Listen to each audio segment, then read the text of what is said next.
Halo semua, perkenalkan nama saya Joanna Rumodang Siregar dari kelas 10 MIPA 3, nomor urut 16 dari kelompok GIPS. Nama saya Samara Jeta Jawa dari 10 MIPA 3, nomor urut 32, saya dari kelompok GIPS. Nama saya Maureen Subrian, saya dari kelas 10 MIPA 3, nomor urut 22, kelompok GIPS. Perkenalkan, nama saya Patricia Wanda Sianturi, saya dari kelas 10 MIPA 3, nomor urut 31 dari kelompok GIPS. Perkenalkan, nama saya Kevin Sintong Putar dari kelas 10 MIPA 3. Mari kita mengucap syukur kepada Tuhan Yang Maha Esa karena berkat dan karunia yang kita dapat melaksanakan daring online di pagi yang cerah ini. Pertama-tama perlu kita sadari bahwa lingkungan adalah tempat menggantung hidup kita, semua umat manusia. Maka itu kita harus menjaga lingkungan kita baik-baik agar bumi menghasilkan keuntungan bagi kita, bukan kerugian bahkan bencana bagi kita. Salah satu cara agar lingkungan tidak memberikan bencana bagi kita adalah menjaga kebersihan lingkungan. Dalam menjaga kebersihan lingkungan, maka kita harus mengetahui terlebih dahulu apa itu arti kebersihan lingkungan. Arti kebersihan lingkungan yang sesungguhnya adalah suatu keadaan di mana lingkungan tersebut adalah layak untuk ditinggali manusia, di mana keadaan kesehatan manusia secara fisik dapat terjaga. Maka kita harus menjaga kebersihan lingkungan agar tercipta kehidupan yang layak dan sejahtera. Menjaga kebersihan lingkungan adalah cara terbaik untuk mencegah berbagai. Perkenalkan, nama saya Ezra Polerik dari kelas 10 MIPA 3, nomor urut 11 dari kelompok GIPS.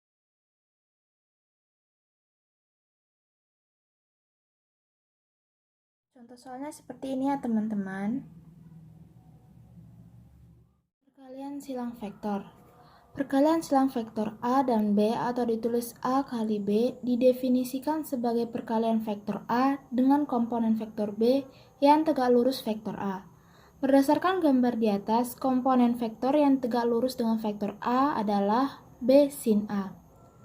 Dari definisi di atas, hasil perkalian silang A dan B dapat dituliskan dengan persamaan berikut. Dengan catatan, arah vektor C sesuai aturan tangan kanan kita. Sifat-sifat perkalian silang vektor adalah yang pertama, tidak komunikatif. Kedua, perkalian silang antar dua vektor satuan yang sama besar dan searah nilai 0. Ketiga, perkalian antara dua vektor satuan yang berbeda akan bernilai positif jika searah jarum jam.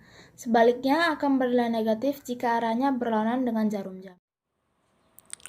Vektor merupakan besaran yang memiliki nilai dan arah, berbeda dengan besaran skalar yang hanya memiliki nilai saja. Dari sini dapat dikatakan besaran vektor adalah besaran yang dicirikan oleh nilai dan arah. Yang termasuk besaran vektor dalam fisika adalah kecepatan, percepatan, gaya, perpindahan, momentum, dan lain-lain. Jika dilihat bahwa besaran vektor tergantung kepada nilai dan arah, maka dapat dikatakan bahwa besaran vektor merupakan besaran yang cara pengukurannya tergantung pada sistem koordinat. Metode analisis. Dalam menghitung jumlah dua vektor dengan metode grafis, terdapat beberapa kelemahan, yaitu cara pembuatan panjang garis dengan mistar, cara pengukuran sudut dengan busur derajat, dan cara pembuatan garis yang menimbulkan kesalahan sistematis. Untuk menghindari kesalahan tersebut, digunakan metode analisis, yaitu dengan menggunakan rumus kosinus. Maka rumus kosinusnya, besaran resultan sama dengan akar dari besar vektor F1 kuadrat tambah besar vektor F2 kuadrat tambah 2 kali besar vektor F1 dan F2.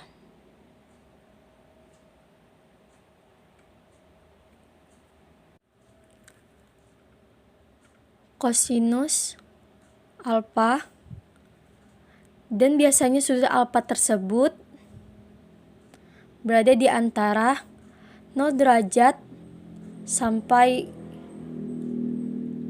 kurang dari 180 derajat dan terbentuk di antara dua sudut vektor, yaitu sudut F1 dan F2. Menentukan arah resultan vektor menentukan persamaan sinus, maka persamaannya yaitu resultan per sin alfa tambah beta sama dengan besar vektor F1 per sin alfa sama dengan besar vektor F2 per sin beta. Alfa dan sinnya bisa dilihat dari gambar. Penguraian vektor. Nah, penguraian vektor berarti mengubah satu vektor menjadi dua vektor yang menempel di sumbu X dan Y. Begini cara pembuatannya. Nah, di sini saya akan membuat satu vektor.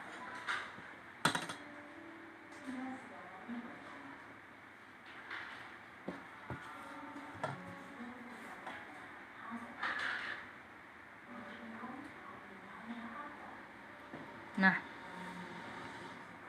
lalu saya akan membuat sumbu X dan sumbu Y.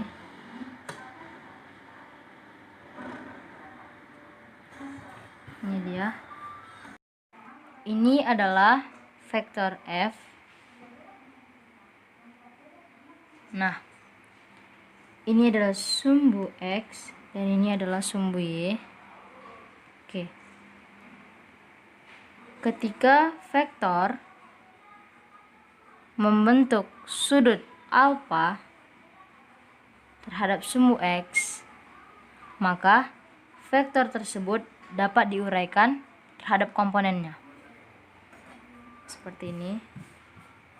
Maka akan dititik atau di garis 2 gitu. Titik. Oke. Ini berarti ini juga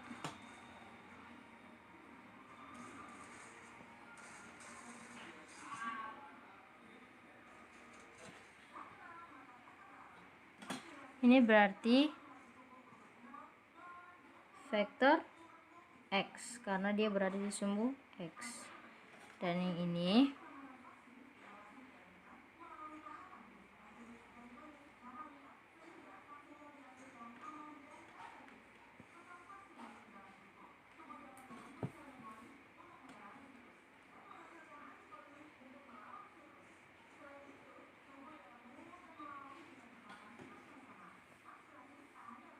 adalah vektor Y karena berada di sumbu Y. Menentukan rumus sinus alfa, kita mengingat sin demi. Sinus depan miring. Nah, dengan rumus berarti sinusnya itu depan alfa itu adalah vektor Fy. Lalu miringnya vektor V. Maka menghasilkan vektor Fy per vektor V sama dengan vektor Y sama dengan V kali sin alfa. Nah, sekarang kosinus alfa. Kosinus alfa bisa kita ingat dengan kosami. Kosinus samping miring. Samping alfa adalah vektor Fx. Dan miringnya adalah vektor V. Maka menghasilkan vektor Fx sama dengan V kali kosinus alfa. Sekarang kita akan menentukan besaran vektor. Vektor sama dengan akar dari vektor X kuadrat ditambah vektor Y kuadrat. Mengapa bisa gitu? Nah, kita itu ditentukan oleh arah. Ingat aja, tan desa. Tangan depan per samping.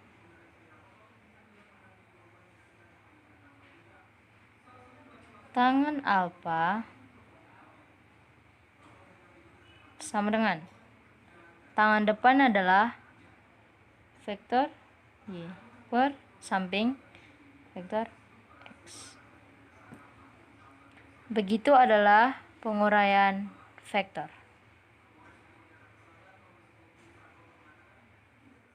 Penggambaran vektor. Vektor digambarkan dengan anak panah, yaitu seperti ini.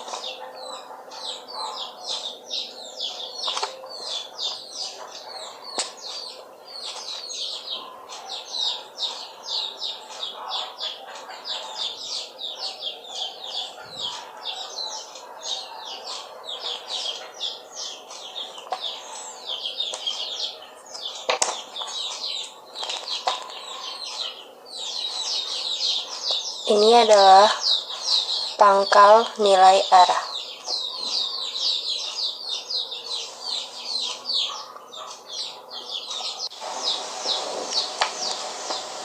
Selanjutnya adalah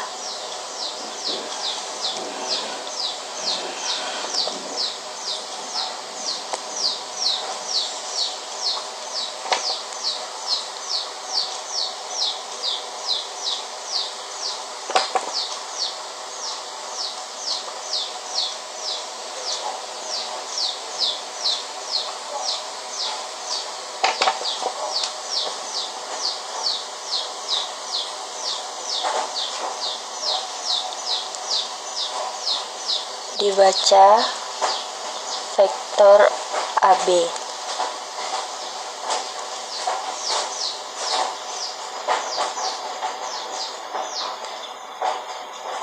Ini adalah panjang vektor. A adalah titik tangkap vektor.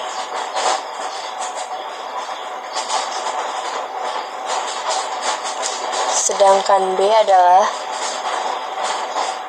titik terminus atau terminal. Selanjutnya adalah seperti ini.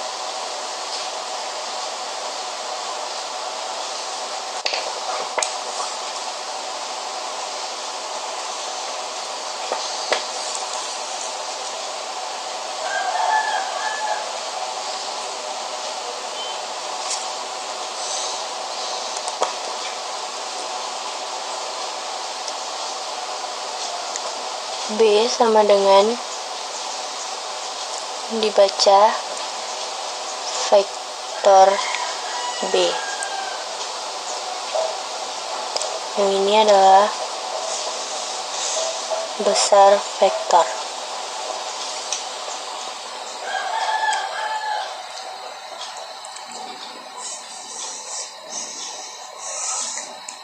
Tanda bacanya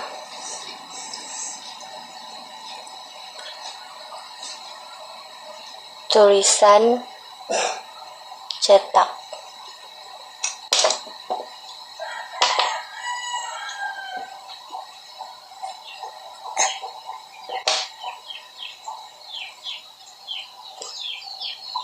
Vektor A atau percepatan.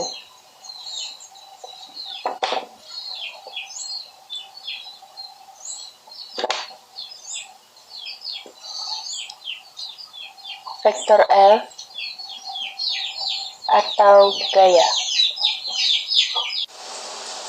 Selanjutnya adalah menulis notasi vektor.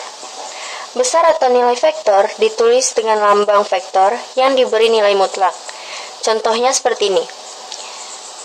Ini dibaca dengan besar nilai vektor F, ataupun seperti ini yang dibaca dengan besar nilai vektor B. Dua vektor dapat disebut sama jika besar dan arahnya sama. Hal-hal yang perlu kita ketahui adalah A. Dua vektor dikatakan sama jika arah dan besarnya sama, yaitu seperti ini. Arah dan besarnya sama. Dan B. Dua vektor dikatakan tidak sama jika satu, besar sama, arah berbeda, seperti ini. Yang kedua, besar tidak sama, arahnya sama, seperti ini. Dan yang ketiga, besar dan arahnya berbeda, yaitu seperti ini. Di sini saya akan menjelaskan sifat-sifat titik dot. Dimana kita tahu sifat-sifat titik dot memiliki dua sifat, yaitu sifat komutatif dan distributif. Pertama saya akan menjelaskan sifat dari komutatif. Sifat komutatif itu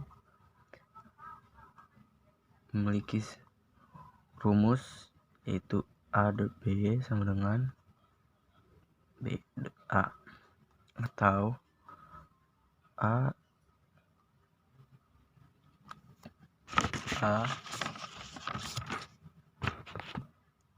dot B sama dengan A dikali B dikali cos alpha. Ini ya rumusnya.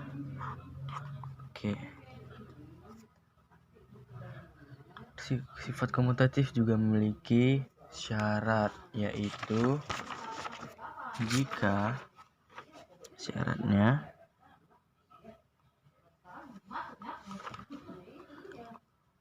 jika A dan B saling tegak lurus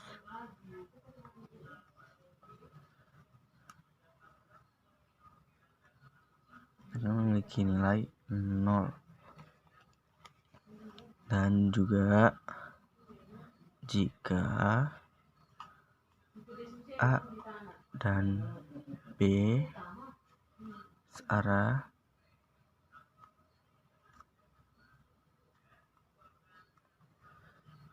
sama dengan A kali B juga.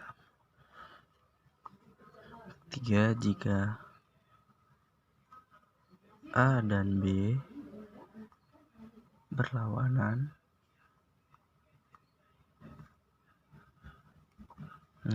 A kali B sama dengan min A kali B.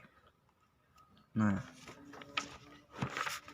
sifat komutatif juga memiliki sifat perkalian titik.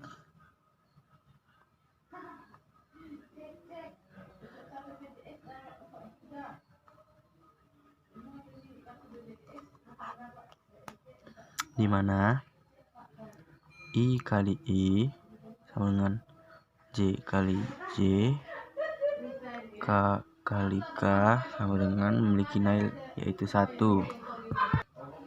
Yang kedua yaitu I dikali J sama dengan Metode grafik vektor.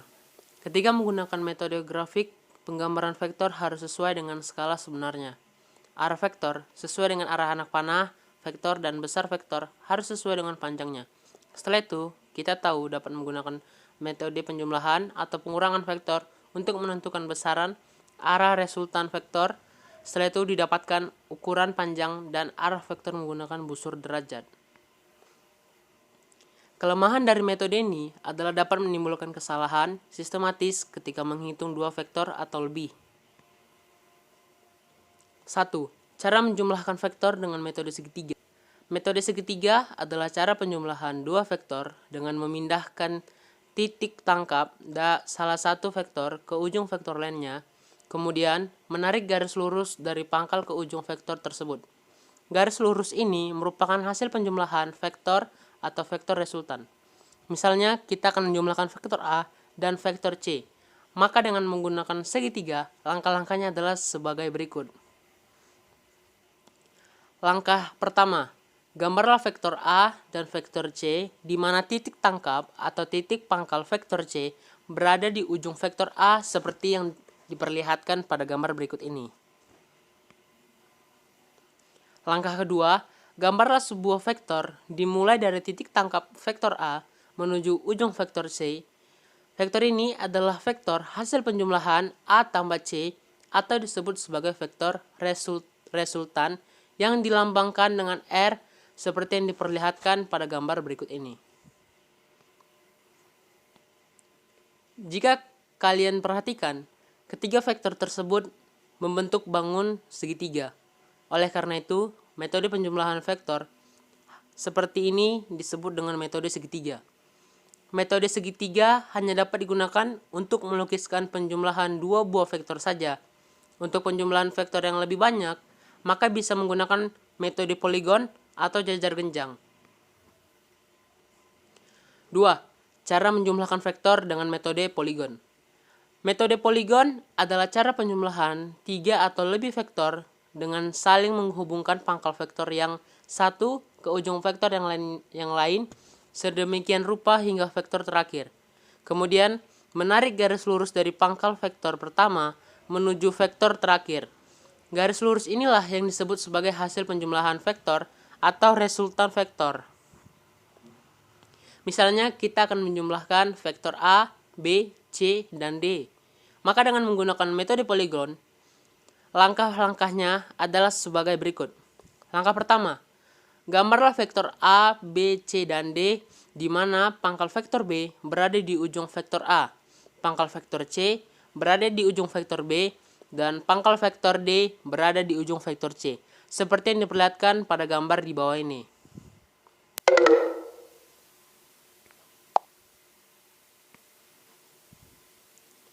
Langkah kedua, gambarlah sebuah vektor yang dimulai dari titik tangkap atau pangkal vektor A dan menuju ujung vektor D. Vektor ini merupakan hasil penjumlahan vektor A tambah B tambah C tambah D atau disebut vektor resultan R seperti yang diperlihatkan pada gambar berikut ini. Poligon adalah nama lain dari segi banyak atau bangun datar yang memiliki sisi banyak atau lebih dari 3. Jadi, metode poligon pada penjumlahan vektor akan membentuk suatu bangun segi banyak. Metode poligon lebih unggul daripada metode segitiga karena dapat menjumlahkan lebih dari 2 vektor. 3. Cara menjumlahkan vektor dengan metode jajar genjang. Metode jajar genjang adalah cara menjumlahkan 2 vektor atau lebih dengan menghubungkan pangkal vektor yang satu dengan pangkal vektor yang lain. Kemudian, menarik sebuah garis lurus dan pangkal kedua vektor menuju pertemuan proyeksi masing-masing vektor. Garis ini adalah vektor resultan. Misalnya, kita akan menjumlahkan vektor A, B, dan D. Maka dengan menggunakan metode jajar genjang, langkah-langkahnya adalah sebagai berikut. Langkah pertama, gambarlah vektor A dan B terlebih dahulu di mana pangkal masing-masing vektor saling bertemu. Kemudian, proyeksikan vektor A di ujung vektor B dan proyeksikan vektor B di ujung vektor A. Gambarkan proyeksi vektor A dan B dalam bentuk garis putus-putus. Vektor A, vektor B beserta proyeksinya akan membentuk bangun jajar genjang seperti yang diperlihatkan pada gambar berikut. Langkah kedua, tarik vektor dari titik pangkal vektor A dan vektor B menuju titik pertemuan proyeksi kedua vektor. Vektor ini adalah hasil penjumlahan atau vektor resultan dari A tambah B seperti yang diperlihatkan pada gambar di bawah ini. Langkah ketiga, gambar vektor D dengan pangkalnya berada di pangkal vektor A tambah B. Proyeksikan vektor D dan vektor A tambah B seperti pada langkah pertama. Lalu, tarik vektor dari pangkal vektor A tambah B dan vektor D menuju titik pertemuan proyeksi kedua vektor. Vektor akhir inilah yang merupakan hasil penjumlahan vektor A tambah B tambah D, seperti yang diperlihatkan pada gambar berikut ini.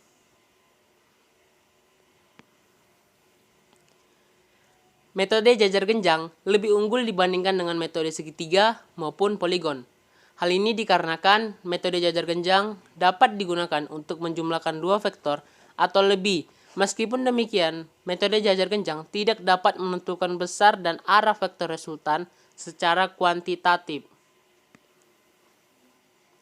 Pengurangan vektor dengan metode grafis.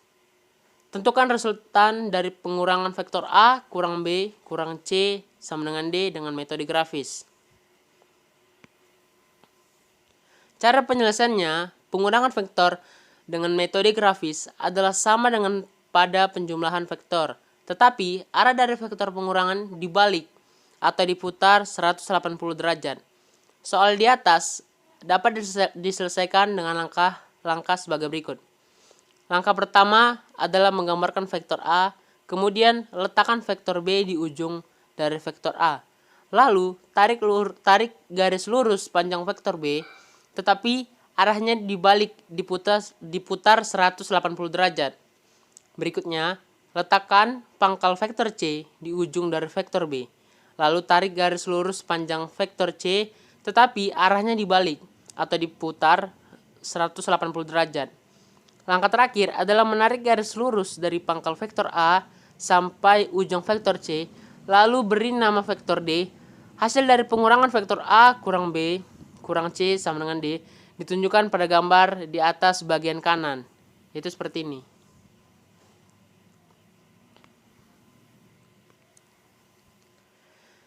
Berikut ini akan diuraikan cara menyelesaikan kombinasi dari penjumlahan dan pengurangan vektor A tambah B kurang C sama dengan D dengan metode grafis.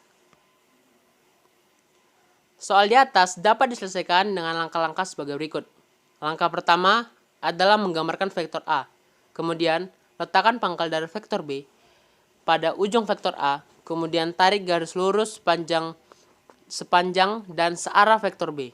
Berikutnya, letakkan pangkal dari vektor C di ujung dari vektor B. Kemudian, tarik garis lurus sepanjang vektor C. Tetapi, arahnya dibalik, yaitu C adalah vektor pengurang. Langkah terakhir adalah menarik garis lurus dari pangkal vektor A sampai di ujung vektor C dan diberi nama vektor D. Penyelesaian dari kombinasi penjumlahan dan pengurangan vektor A tambah B kurang C sama dengan D ditunjukkan pada gambar di atas bagian kanan, yaitu seperti ini.